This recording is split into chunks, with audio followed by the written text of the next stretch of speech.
it feels good to be back here in London and to Chatham House, even for a short period and for a change.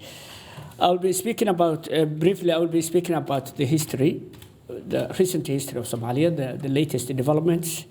And I will be speaking about what the Somali government wanted out of this conference. And a little bit I will be speaking about the future, which is the outcome of the conference. Going back to the recent history, Somalia has concluded a very complicated election process that have seen enhanced legitimacy. Although it has not been one man, one vote across Somalia, we have been able to organize an election where at least caucus groups elect each member of the parliament. There has been some shortcomings, some criticism, some mistakes, which we believe we learned from. But overall, it has been a peaceful election, and Parliament of 275 members has been elected in at least 6 locations out in Somalia, where in the past it was only in the capital where a list used to be drawn by clan elders to decide who they wanted to represent them in the parliament.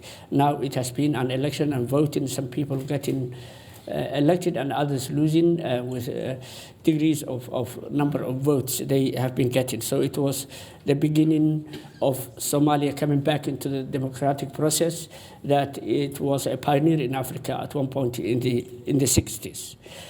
So after the election of the parliament, according to our constitution, the president is elected by the parliament, and there has been a number of candidates, including the incumbent, and out of them, a very popular president has been elected, a man who served as a prime minister in the past in 2009, and who has worked in Somalia and who knows the situation and what to expect in office.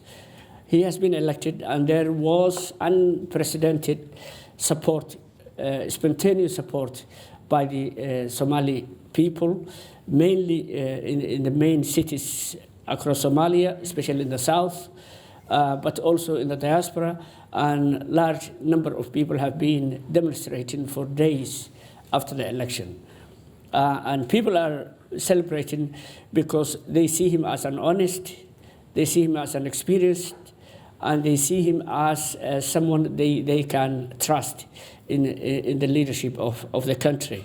And half of the time, the average time, it used to take former presidents to appoint a prime minister, and he managed in 2 weeks to appoint a prime minister, who in turn, unlike former prime ministers, selected his cabinet members within 2 weeks. So 1 month, while the constitution was allowing them 2 months. And in the past, we had more than one time that either a president or prime minister go back to the parliament and asks for extension of another 2 or 3 more weeks to set up a cabinet. So with that swift and purposeful selection of the cabinet, the parliament approved overwhelmingly that cabinet. And that's how we came about into government. But what we have to deal with is the expectations of the people who have been demonstrating for the election of the president and who gave overwhelming support to the cabinet and the selection of the prime minister. And those challenges include large part of them to review the way we interact with the international community, how Somalia has been treated or seen or supported in the past, and how the people want to see themselves and their country and in their place of the world, and from now on with this unpopular government. And this London Conference, it came at that junction, which is very important for us and for the Somali people. During that period in the past, Somalia has seen so many international actors, governmental, non-governmental, and terrorist groups who are global, all of them working in Somalia some of them with legitimate security concern, and some of them with ulterior motives.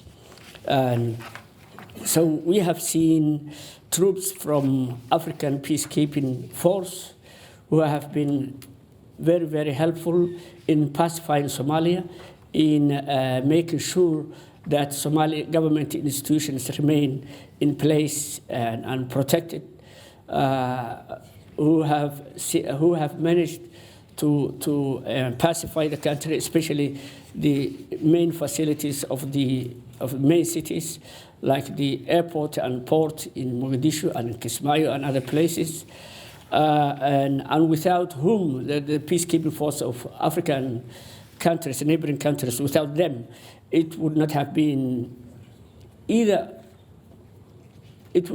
possible or very, very hard to conduct peaceful elections in Somalia. So the peacekeeping force, with some criticism, they are very welcomed by many, and particularly by the government. And we are grateful for their protection, the protection they are providing us, and that they are dying to protect our country. But there are also other groups operating in the sea, anti-piracy activities inside Somalia. There has been, as I mentioned, terrorist groups who have global links to Al-Qaeda operating inside Somalia. And it was a territory of everybody doing things the way they think and fits their purpose, and some of them thinking for Somalia and thinking that fits the purpose of Somalia. So in this conference, what we have done, the main point for the Somali government is to identify its needs and ask the partners and the international community, whoever can help Somalia. We need the help of our partners to help us with those needs that we identified ourselves. And that will give better coordination for everybody, and it will be easier for donors to know exactly what they are doing, how they are either appreciated, or what difference they made by the end of the world. And in the end of the day yesterday, we have received what we wanted in terms of that coordination. It has been agreed on the security sector, on the humanitarian sector, on the political side. A lot of it is on the side of the Somali government that we had to deliver, and we are prepared and committed to follow that roadmap of activities for the next 4 years. That's the side of the Somali government. On the side of the international community, I hope we will hear from the UN and the UK government to tell us how they are going to implement what they have promised. Thank you very much.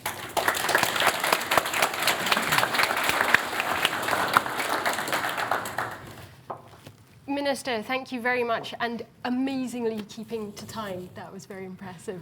Thank you for your introductory remarks and that brief view of what's to come.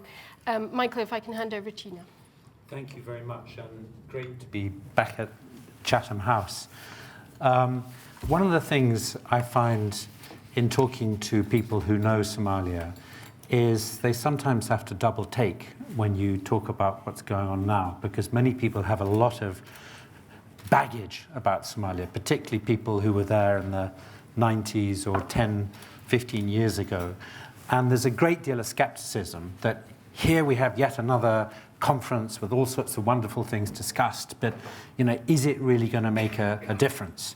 So what I thought I would talk about is some of the things that's going on, and maybe what's different now from what where Somalia has been in the past. And I guess my overall thesis is that Somalia is traveling in the right direction, albeit from a very fairly low base in terms of institutional capacity, in terms of security, and in many other measurements, but it is definitely traveling in the right direction.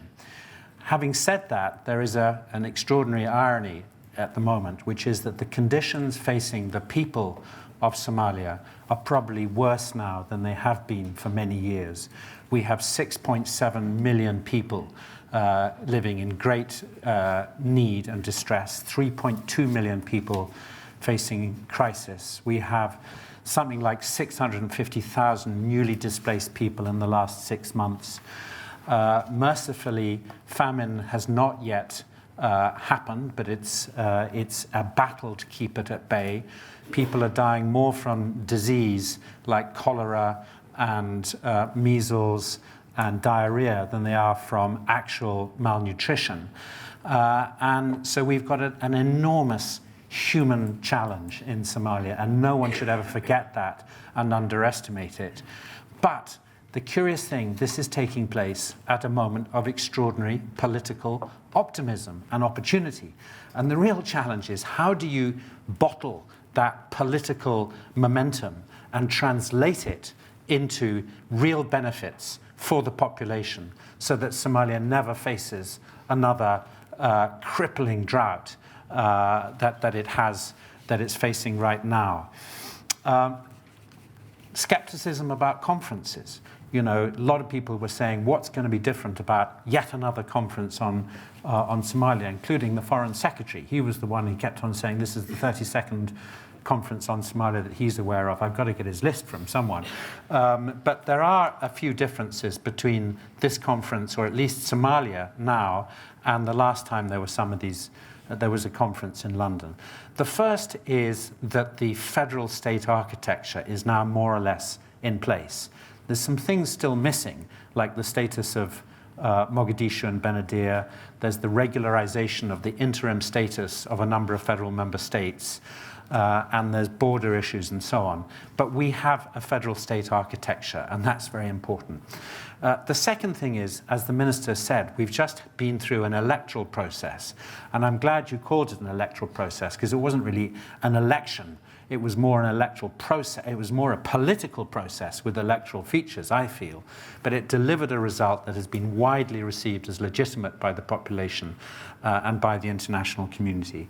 And I would say the other thing we've had in the last month or so is an agreement among Somali leadership on the security architecture. And that is extraordinarily significant as well, because one of the things that we have not focused on for many years is the politics of security. And what this conference did is celebrate an agreement among Somali leadership as to the basis upon which the army, the police, the intelligence forces will be formed, the respective roles and responsibilities of the central government and the federal member states, and so on and so on, affordability, how it's going to be paid for, and so on. So these are very important developments. But I would say that there are, just quickly, 5 big challenges that we collectively now face.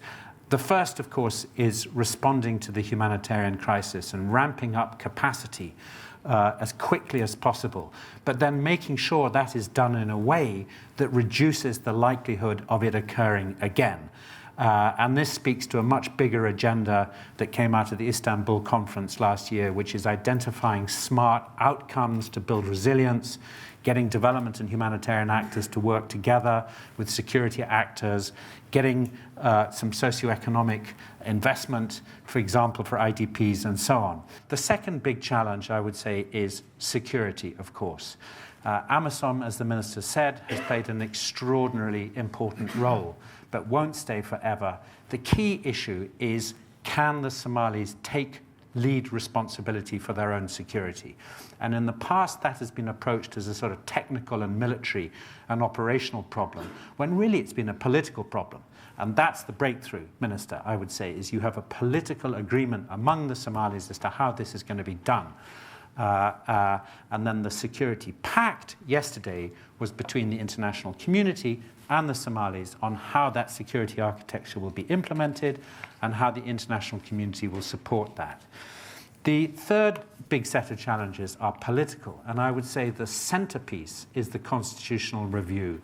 Essentially, the constitution is provisional, and there are many grey areas, such as the relationship of the government and the federal member states when it comes to things like the justice system, or resources and revenues, or the relationship of the parliaments in the regions with the parliament in the centre. There's a lot of stuff to be worked out, the status of Benadir and so on. And that's going to be a very interesting process in the coming months.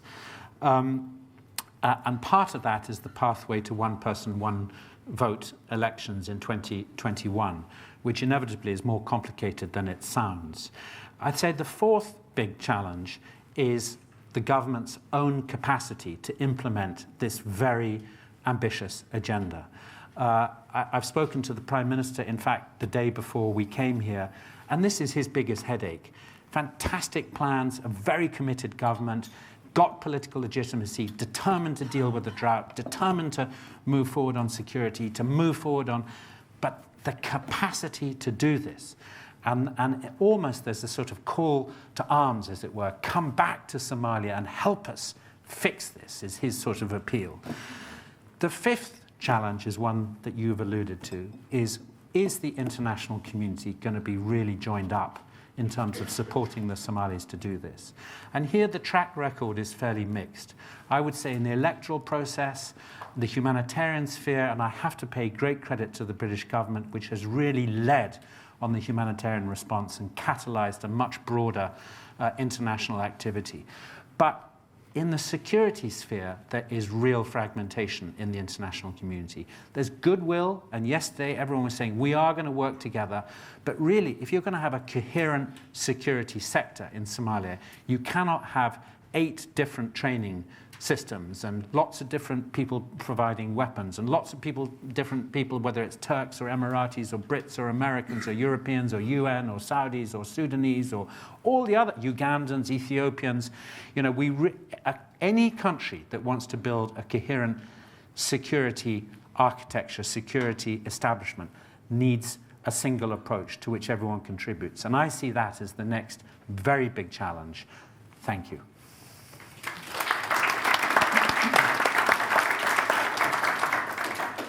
Michael, thank you very much for that very impressive summary of the discussions at the London Somalia Conference yesterday and really the challenges ahead. So, Minister, over to you for your reflections on the conference and the UK's engagement going forward.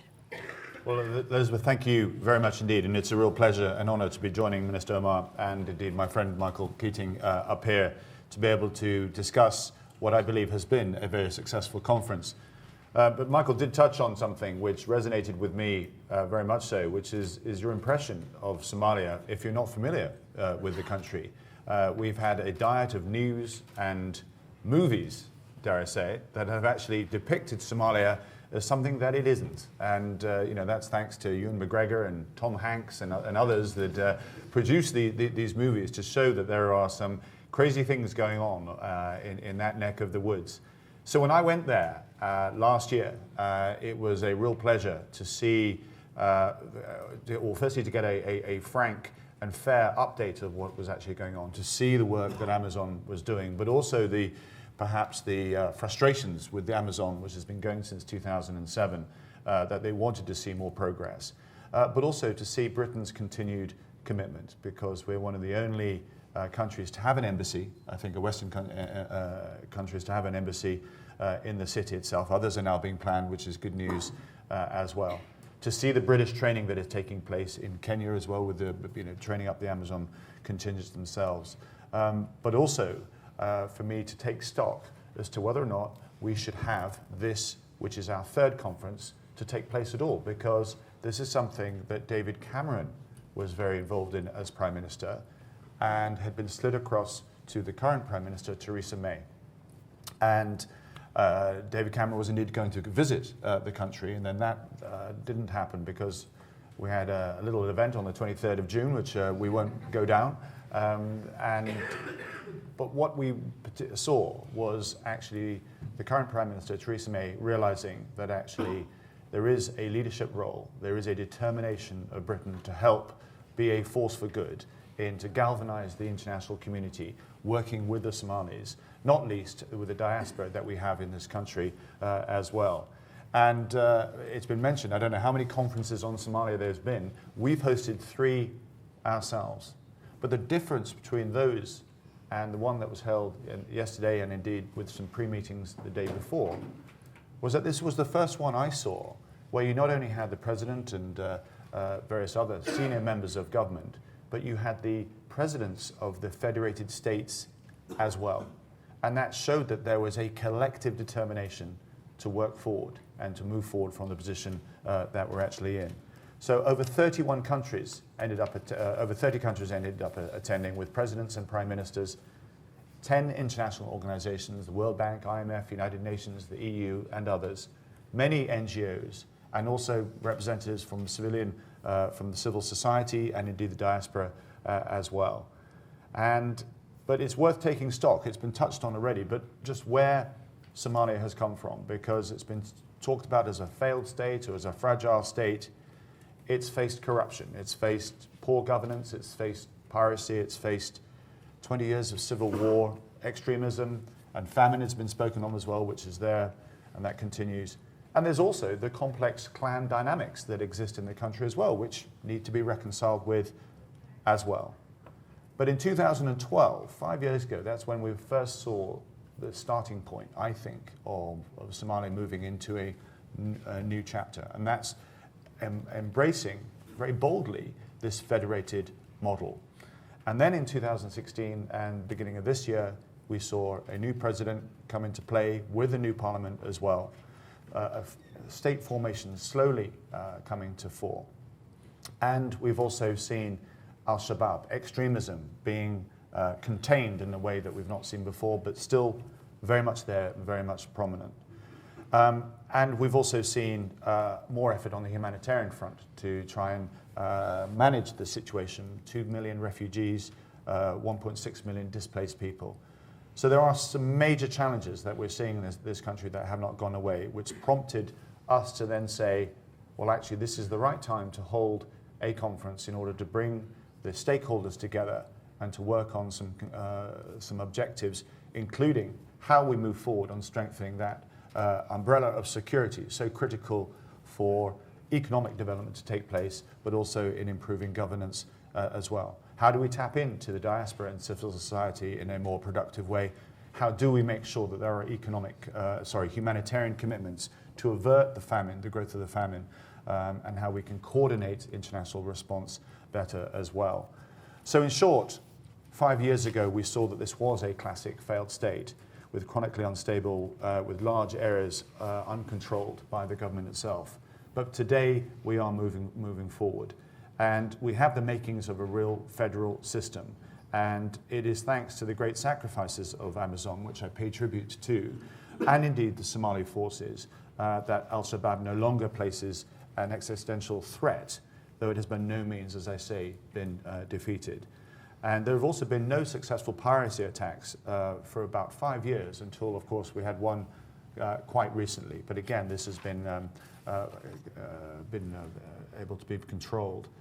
But it is still very fragile indeed. And for all this progress, Somalia stands, I think, at a critical juncture. It may no longer be a failed state, but it's still fragile. And all these gains, I fear, could easily be reversed. Drought and disease, currently affecting around half the population. And there, of course, is the spectre of famine still looming over the country. And a real risk that this desperate situation could lead to instability and, of course, renewed conflict. So this is why this conference here in London was actually indeed so important. And it had 3 critical aims. There's 1 short-term, 2 long-term. The first one was focusing on preventing famine itself by giving renewed impetus to the UK-led international humanitarian effort. And I'm grateful for that being acknowledged by the United Nations. But in the longer term, we also need to pave the way for Somalia to move from a fragile state to a functioning, federally based democracy. A democracy to hold its first one-person, one-vote elections in over 40 years. And for that to happen, it's necessary to have that security and governance structures in place. So that's why I was really pleased that at this particular conference, we agreed an international pact to support Somalia as it begins to take responsibility for its own security. And that means supporting them as they develop their new security forces and continuing our support after Amazon peacekeeping forces start to withdraw, likely to happen in 2018, next year. But before the conference began, Somalia had already demonstrated its commitment to taking responsibility for its own security. And that is very much welcome, because Somalia's parliament approved two important decisions just last week. Firstly, it reached an agreement on the new security architecture that aligns with a federal administrative system, something which the Secretary General spoke of, was absolutely critical when he spoke at the conference yesterday. And secondly, it approved the establishment of a National Security Council. And both will be essential to underpin security and stability. But reaching these agreements was a remarkable achievement, and it bodes well for the decision-making process and for the future in Somalia. Because it's this kind of constructive consultation and cooperation amongst the Somali leaders themselves which will be essential for successful federal government in the future. And this takes me on to the third aim. In addition to preventing famine and establishing the right security structures, the conference also aimed to support the development of democratic governance. And the outcome of the new partnership for Somalia, this partnership sets out the commitments required of us all, international partners and Somalis alike, to work together to support Somalia as it moves to consolidate that federal system and revive the economy. So, to conclude, can I express my thanks once again to Minister Omar for his government's commitment to making this conference that we had, I believe, such a success. Thank you. And together we are keeping Somalia on course. And on course to achieve a better governance, more transparency, and greater prosperity by 2020. And on course for peace, stability, and respect for human rights. And that is why in the future we want to see Somalia move forward collectively, but making its own decisions with the support of the international community. It is not just in the interest of the country itself, it is also in the interest of the hundreds of thousands of Somalis that live elsewhere, including here in the UK. And it is also in the interest of the United Kingdom as a whole because of the security of that region as well. But Minister, I can assure you that Britain will stand with you every step of the way. Thank you.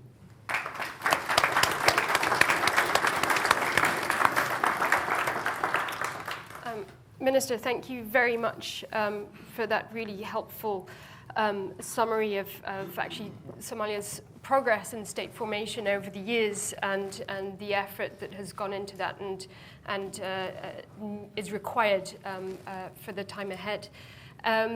So we have about 20 minutes for questions and answers now. Our hands are going up quickly. So I would ask if you could follow the example of our speakers. Please keep any questions or comments very brief, as we don't have a lot of time this morning and we'd like as broad a discussion as possible. So what I'll do is I'll go by sections actually, so we want at least a few rounds of questions. So I'm going to start at the back over there and then move forward. So gentleman in the grey jacket at the back. Thank you very much. My name is Mohammed Hassan. I am a student at the University of Leicester doing international relations and world order, Masters in International Relations and World. My question goes to the panel, and it is, we appreciate the amount of effort the international community is investing in stabilizing Somalia.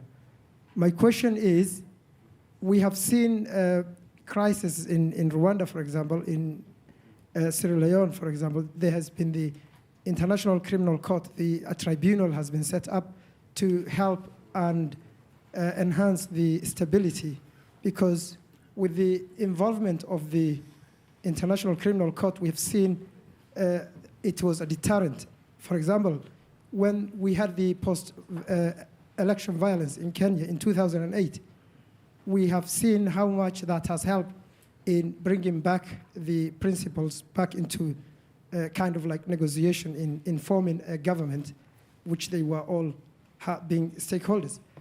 Why has the international community never ever tried such kind of efforts in Somalia? I know all the effort that has been done cannot hold if there is a deterrent on the parallel side as well. So all these efforts, I mean the building of national army and all of these economical fronts and all of that is good. But there is no guarantee that that is going to hold if there is no threat on the other side, a credible threat. Thank you. Thank you. Okay, Katie, there was a question, I think, just to the left. Again, if you could keep it brief, please, so we can have a few rounds. My name is Mr. Ndegeye, and I'm asking the panel one question. The panel has been talking about Somalia, and Somalia is two parts, north and the south. I think the regional governments we have seen all come from the north, from the south, and it seems that the London Conference divided Somalia into two when they took only the southern part. What is your policy as a panel? What is happening in the north? Is it are you going to integrate it, or are you going to deal as the previous governments dealt, which means whatever happening there, the previous governments were appeasing and going along with them? Thank you. Thank you. And then, Katie, if you can come forward, just in the middle there. In the middle to Patrick. No, Katie? Yeah. Patrick Smith from Africa Confidential. I want to have a question for the Foreign Minister. Yusuf, it's great to see a journalist grab the reins of power. Long may you hold on to them.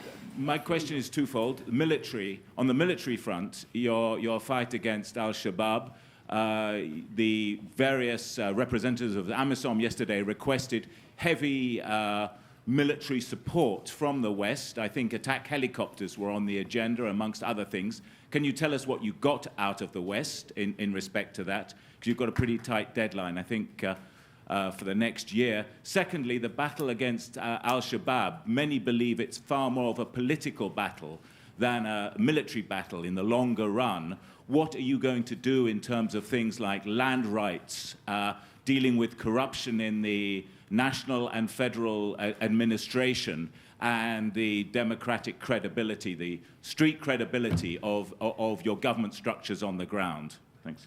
Thank you. Okay, we'll come back to the panel with these before I take some more questions. So, Minister, would you like to start? I have the last question, I think. And thank you, Patrick. Nice to see you. And Al-Shabaab fighting is not only military, you are right, it's also political. And Al-Shabaab has been defeated by AMISOM from the capital and many other major parts of Somalia, the main cities, AMISOM and the Somali National Army. But still it remains a threat to the Somali people and to the Somali government and to the outside world. They control much of the hinterland.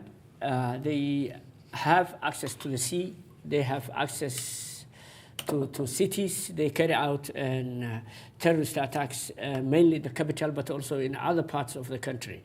And it's the policy of this government to finish off Shabaab threat within the next 2 years.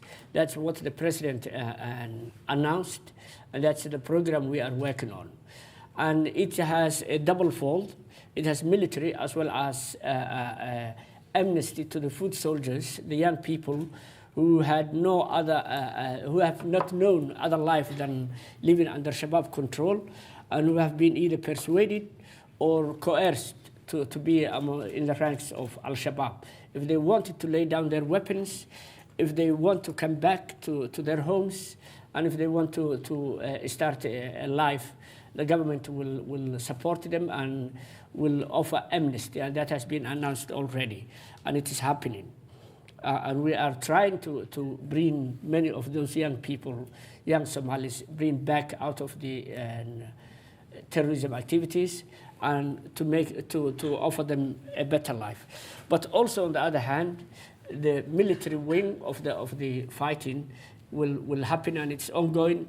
It happens all the time. Even yesterday, there has been some fightings happening in Hiran region.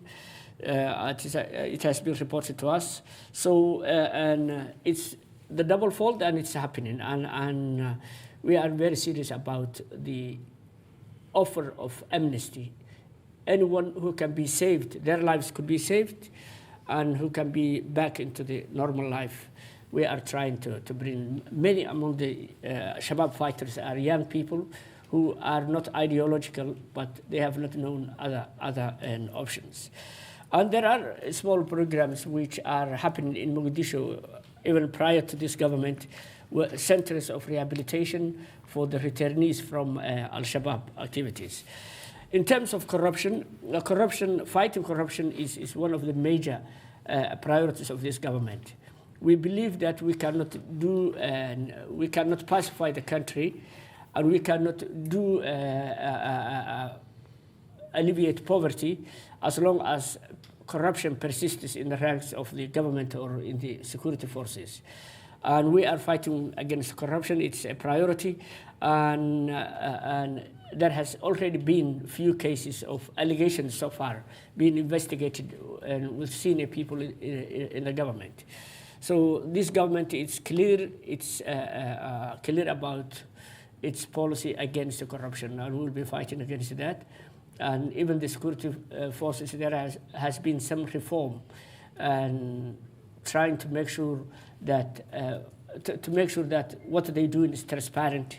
And because of past allegations, we removed certain individuals, and we're hoping that things will be better, and the government will not tolerate. I think that's of corruption.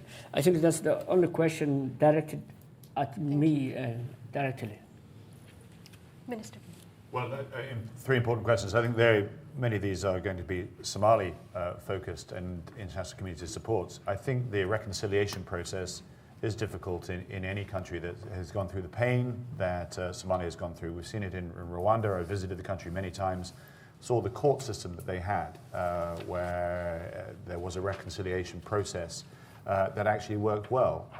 South Africa went through it as well. I think there will be something that will be required to be designed for Somalia too. Ultimately, Britain supports the international criminal courts, and those that are perpetrating these major crimes, then yes, they should be held to justice. But there clearly does need to be something that allows for a reconciliation process of those people, but designed, I think, in fairness and agreed by the various governments and the leadership of Somalia. I would simply comment on the request. I think Mr. Smith talked about the capability of the armed forces. Stepping back from that, I mean, I see a two-tier approach here, a more gendarme capability, perhaps on a federal basis, that allows checkpoints, provide general security in towns, villages, and so forth, keeping routes open, lightly armed, but able to provide that general sense of security to communities. And that's what's needed. You then need a higher end capability, which will be a national armed force, which would perhaps need the equipment that has been discussed. That's, I think, slightly outside the areas that I've been focusing on. But on dealing with Al-Shabaab, I would concur with the minister here and my experience in the armed forces in other parts of the world, that yes, the military threat can encourage any extremist group to come to the table, but ultimately you are going to determine the solution. You're going to resolve it by political discussion. And that, let's not forget, Al-Shabaab are indigenous. They're not coming in from elsewhere. These are locals whose station in life is such that they have a choice of if your station in life is pretty poor and the government and the local community is not able to support you or provide the things you need, but you're offered and invited to join a gang that provides you with money and weapons and girls and everything else that sounds attractive to youngsters, you opt for the easier option. And what we need to do is empower the local communities to have something more attractive than wanting to join Al-Shabaab. And that is why it's critical that the military components and the political dialogue with a vision, with an offering, which then says, believe in the government of today and where we're going in the future, because Al-Shabaab is redundant. It's not needed anymore. Thank you. Michael. I think most of it's been covered, but... Very quick points. I mean, the President was fairly explicit yesterday in talking about his desire for an arms embargo. And I think the general view is, lifting of the arms embargo. And the general view is that is, a desirable end state, but a number of very practical things need to be put in place to get there. So we're now talking about a roadmap lifting of the arms embargo. Second point, the question about Somaliland. I mean, both the new president of Somalia and the president of Somaliland have been quite public in saying that they would like a resumption of dialogue between Somalia and Somaliland. I think most people think this is unlikely to happen until the elections in Somaliland take place later this year. But I think everybody would welcome that. And on the issue of reconciliation, I do think it's partly about boosting legitimacy of the government, as you've mentioned, but including through fighting corruption, but paying civil servants, paying policemen, paying the army on time.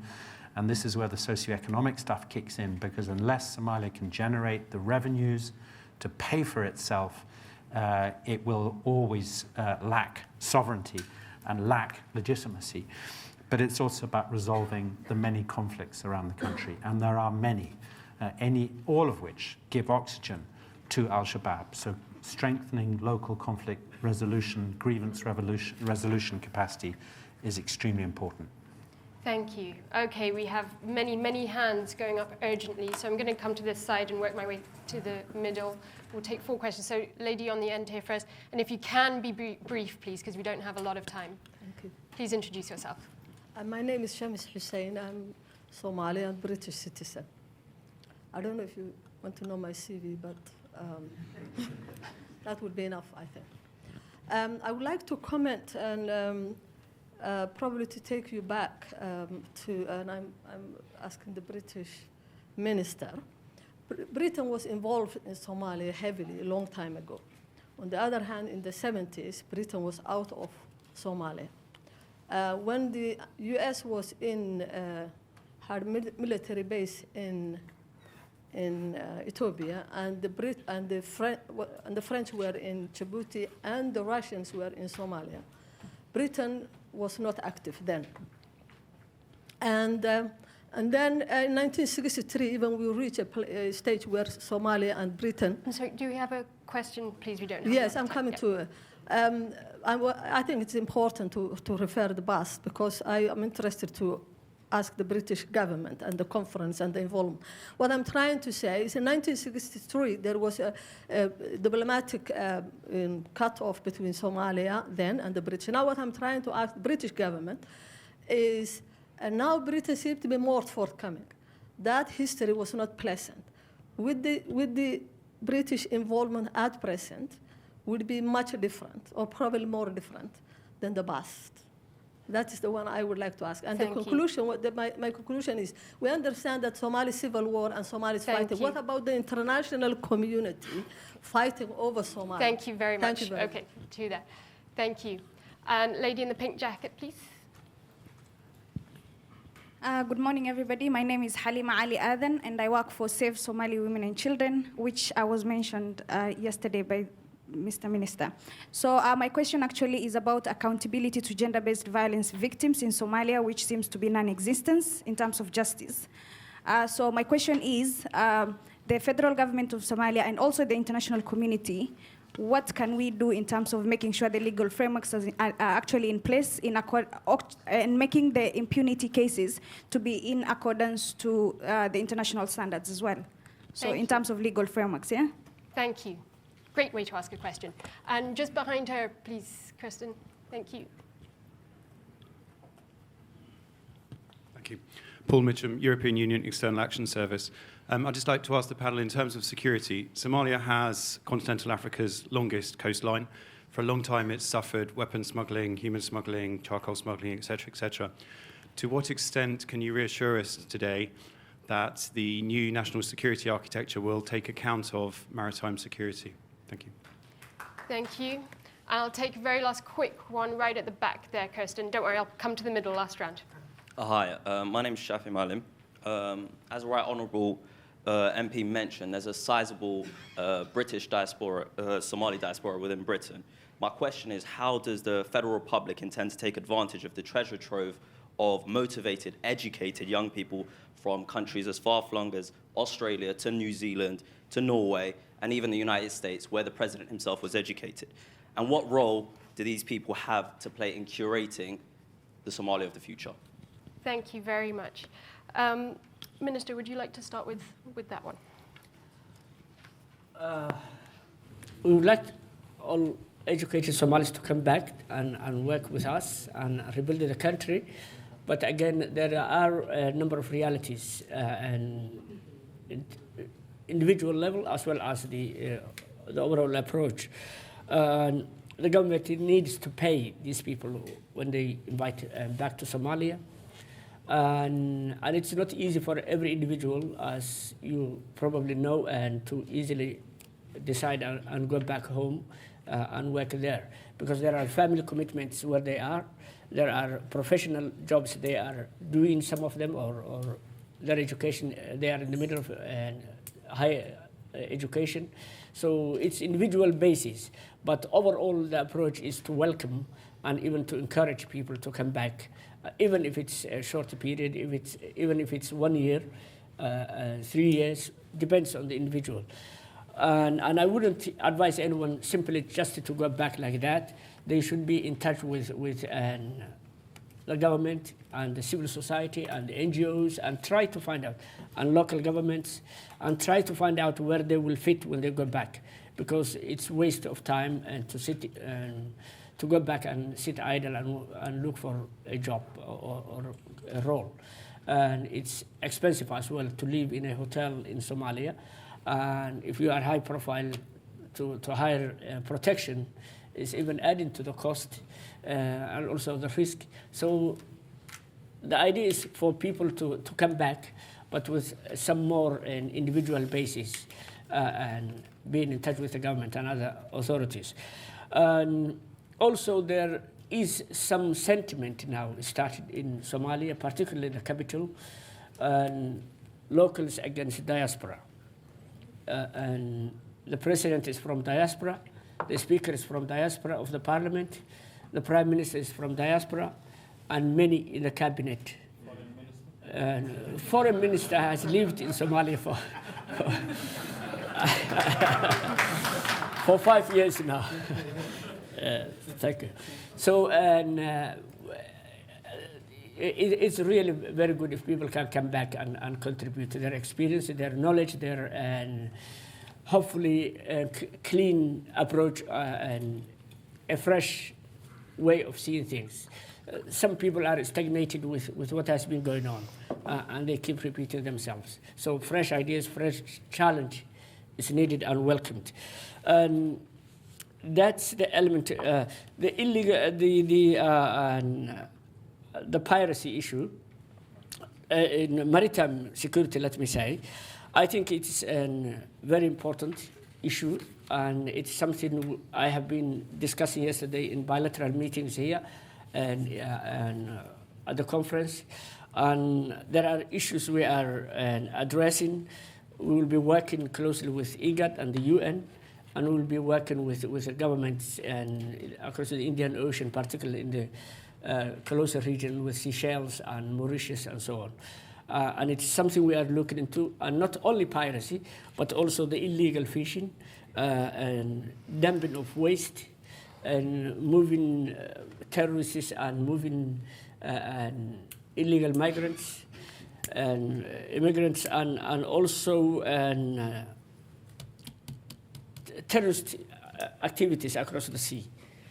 Particularly, we have concern now from weapons and people coming from Yemen and into Somalia. So it is something we are at early stages, but it's in our agenda, and it's a big part of our security. In terms of gender balance, gender accountability to gender violence, it's something, all sorts of violence and criminal activities in Somalia, we are against them. And gender, the cabinet I am a member of has the largest number of women ministers ever in Somalia. And it's a big agenda, and some of them are very, very vocal in the cabinet, believe me, and you may know some of them, very vocal, and they make sure that the agenda of gender is in every little thing we discuss. We have the consideration of the gender and the gender balance issue. And as you know, in Somalia, to achieve gender balance to international standards is not an easy task, but it's something at least that is started and happening now, and we need your support. To conclude? Thank you. We'll later on, okay. Thank you. Yeah. Minister, just briefly. Well, just to add on to what the Minister has said, I hope now we're going to see the space with the frameworks that have been agreed at the conference for more focus on these important issues of making sure that women's rights, the rule of law, democracy, accountability is able to provide the focus. And that is something that I know that Priti Patel, the Secretary of State for International Development, is very focused on indeed, to make sure that we do not lose sight of that now that there is space to be able to consider these issues. And I pay tribute to the work that's done by many of the NGOs who I had the privilege to meet in the last couple of days, but also a few weeks ago. So thank you for the work that you're doing. Regarding the External Action Service, firstly, I think Britain wants to continue working with all international organisations, including the EU, on these matters. My own observation there, if I can say, this is personal, so before there's the Foreign Office policy, before my staff will get very nervous about where I'm going to go with this, but I understood from the diaspora and also from visiting there that there is a lot of maritime activity that takes place off the coast of Somalia, and much of it, as we heard, is not legal. It's quite the opposite. So how can you use those maritime skills to do something positive that the country actually needs? Tie that in to what I understand, and forgive me if I don't want to insult everybody here, but I understand that Somalis don't really eat too much fish. It's not part of, is that correct? It's not really, you do, okay. Well, there's always going to be one, isn't there? There's I do. But it is, right. But it's not a great fish-eating nation. It's mostly chickens and other bits and pieces like that, things which are harder to actually, so how do you then encourage culturally more fish to be eaten, which then can be sustaining for a country which is actually, a lot of it is with poverty. And I actually spoke to the Japanese Deputy Foreign Minister about this during the conference, because of course that is a great fish-eating nation, as to what more we can do to actually culturally get more fish to be eaten, which means that there'll be a demand for that. Therefore, more people will go fishing, which means infrastructure of more small ports and so forth, which can then allow this sort of activity to happen. It's a small-scale thing, but I quite like finding ideas which actually prompt things beyond the grand stuff that we end up talking about. I found it quite interesting. I was hoping that we might pursue a little bit. So Somali sushi is the way Somali ahead. sushi, there's a ring. There's a ring to it, isn't it? You heard it here first. And I'll take one more round. Yeah. I mean, well, you heard it first at Chatham House, Somalia ... fishing for stability. Yeah, I mean, the diaspora, there was a very good diaspora meeting 2 days ago, and essentially, I think, Minister, I don't know if you were at it, but the conclusion was there's scope for a partnership between diasporas, host governments in which diasporas find themselves, and the Somali government, to be much more organized about capturing diaspora potential and feeding it into the agenda in Somalia. The other thing I would say relating to the question about gender-based violence and accountability is 25% of the parliamentarians are now female. And that provides a terrific opportunity. I think protecting the freedom of the media is also important, and the President has been very strong on this, but unfortunately there is a pretty patchy record in protecting freedom of expression in Somalia, with those parts of the country that have the most sophisticated security systems being least tolerant of media freedom. So that's something we really got to look out for. Thank you. Okay, I'm very sorry, time is against us, so I'm going to take one very last quick round of questions, and a number of people have had their hands up from the beginning. So I'm going to take 4 questions, and then we'll come back to the panel before the Minister gives his concluding remarks. So I think there was a question at the front here. So right here, Kirsten. Thank you. Thank you so much. My name's Mohammed Afe. I'm the UNHCR envoy for the Somali refugee situation. And I just want to ask one question and a comment. First of all, I want to say that and agree with Michael Keating and the Minister for the current situation in Somalia. I mean, there's a lot of hope, and because of the legitimacy the current government enjoys. And thank you, Michael, for for a job well done during the process, during the elections. But the real turning point in the Somali civilization, particularly in terms of the engagement with the international community, was the London Conference of 2012. And we want to thank you for that. But before that, I think there was a sense of abandonment by all of us in the Somali situation.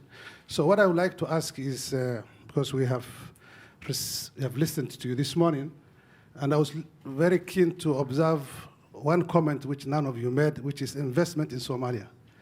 Because Somalia, to be stable and to survive and to get out of the current situation, must be massive investment. And the international financial institutions happen to have kind of let down the Somali government. So for this government to survive and for the hope to be realized, I think there's an element of a strong campaign towards the debt relief. Secondly, it is a question of refugees. And I follow, on behalf of the High Commissioner, over 900,000 Somali refugees in the sub-region. And for a comprehensive solution overall in the Somali situation must also include those Somalis outside displaced forcefully. We are now working very hard to find protection for them, but I would like to get the comment of the Somali government on how best these refugees can come back home and reconstruct their lives and their country. Thank you very much. Thank you very much. Thank you very much. Kirsten, gentleman behind in the blue tie, right here. Thank you very much. Very quickly, if you can. No comments, just straightforward question. Thank you. First one, Minister Elwood.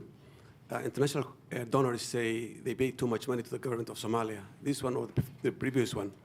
The government says we don't get that money. Either it goes back to the international community or we get little. Where's that money gone?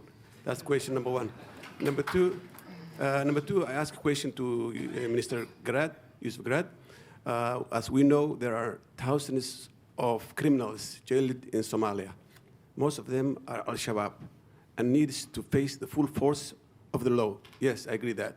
But there are also innocent young Somalis who are also in jail, arrested from their homes by security service. They're innocent.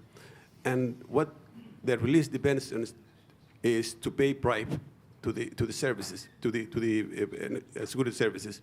Unless they pay that money, they cannot go. Is there any way that your government can form a committee of truth to get justice for that innocent people who are in jail? Otherwise, they will join to Shabab because of injustice. Thank you. Thank you very much.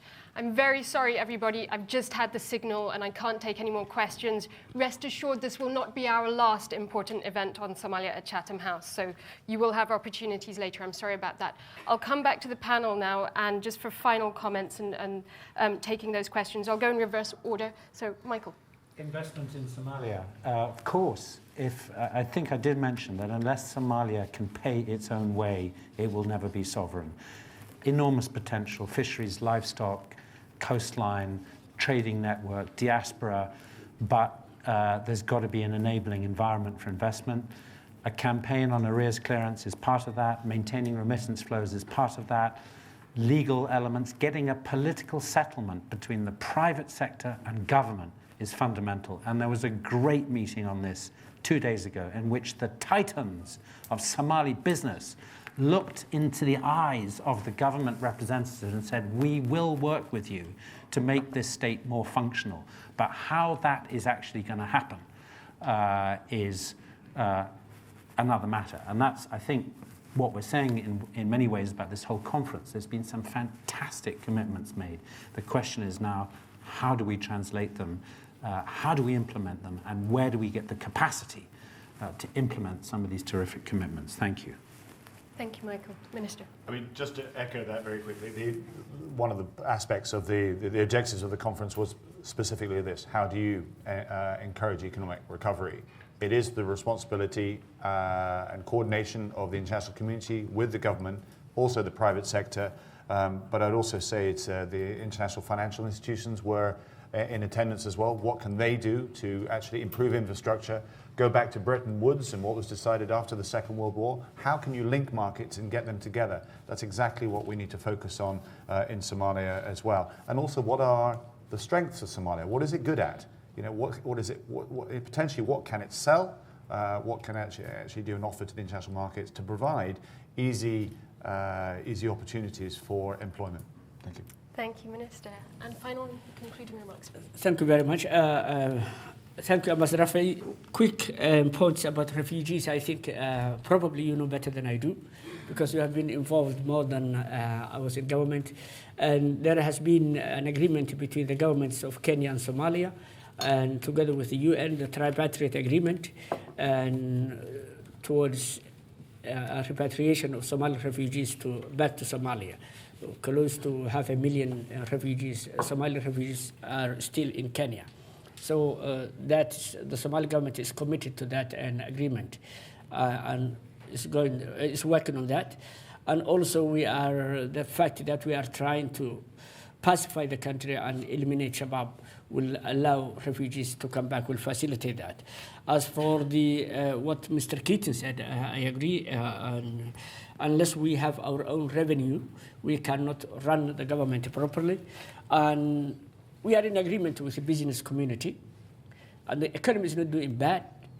And if you look at the transactions that are happening in Somalia, that the government is not taxing, is really a huge potential for us to get our revenue from there.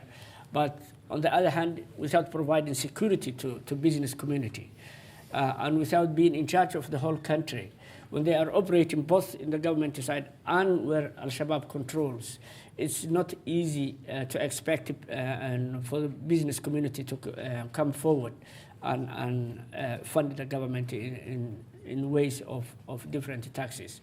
So it's something that is being studied, discussed, but it depends on the security, and the security depends on corruption, that we eliminate corruption, whether it's in the security sector, in the governance, in the justice system that Abdurrahman mentioned. And we welcome any advice on, we admit that the justice system in Somalia at the moment, our prisons, our courts are not the best, and they are not operating the way we would like. So we welcome any ideas towards that and any support. We are here as a government of transparency. We are not pretending what we are not, and we are the Somali government. It's the government of Somalia and Somalis. It's your government, you Somalis, you guys I'm talking about. So please, any ideas, any contribution, any suggestion, any criticism is welcome.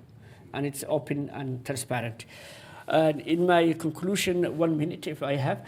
30 seconds. 30 seconds. I would like to thank all our international partners, and particularly I would like to thank the British government for hosting this successful conference and for all its contribution to Somalia. Thank you very much.